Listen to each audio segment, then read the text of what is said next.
Clouds have always seemed untouchable, so far away and unfazed by us human beings and our actions, and not merely containing, but consisting out of one of Earth's most sacred resources. Having the power to control water is having the power to control life itself.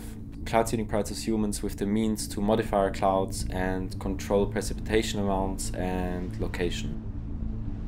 By shooting small particles of silver iodide into clouds, bigger droplets are formed and the clouds are forced to rain before they have arrived at their final destination, and hereby killing them. This is weather modification. My project Cloud Killer aims to create a conversation around atmospheric ownership and the right to control our weather and our water supply. The problem with cloud seeding is that the rain isn't created out of the thin air, but it is taken from a cloud before it has arrived at its rightful destination, which means that the water from this cloud is missing in the different part of the world. One part of Cloud Killer are lenticular prints of flowers before and after cutting off their water supply, leaving them out to dry and die. Embodying life's need for water and hydration and showing what the result can be of a waterless future. By physically moving through the space, the viewer is able to change the flower's life sequence from fully blooming to dried out. The person next to you doesn't see the same life state of the flower as you do. Even your left eye sees a different state than your right eye does. And there are a few different ways how to get silver iodide into the clouds. Probably the most popular one is ground-based seeding, closely followed by aircraft dispersion, where planes fly into the clouds and burn the same silver iodide rods, similar to the ground-based method. Another method mostly used by China are cloud seeding rockets, which are flown into the clouds and then release the silver iodide once they reach the desired altitude. We wanted to recreate one of these launches as they quite accurately and especially visually represent the attack that we're making on our own environment. It's like a war against clouds, a war against Earth, and ultimately a war against ourselves.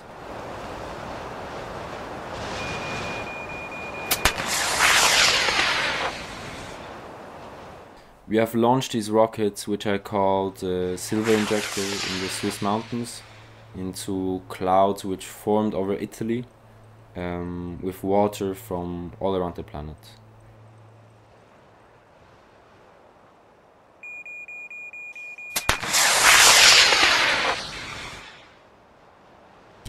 The rockets leave a trail of white smoke behind, which over time blends into the clouds and almost feels like a silent and very soft attack following the violent injection of the rocket into the clouds.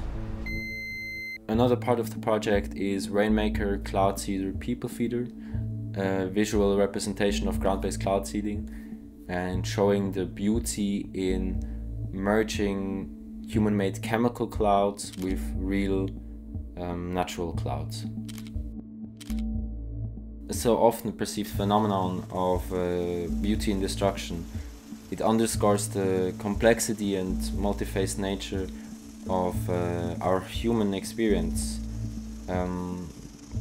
where something tragic or destructive can sometimes reveal an unexpected layer of beauty or emotion.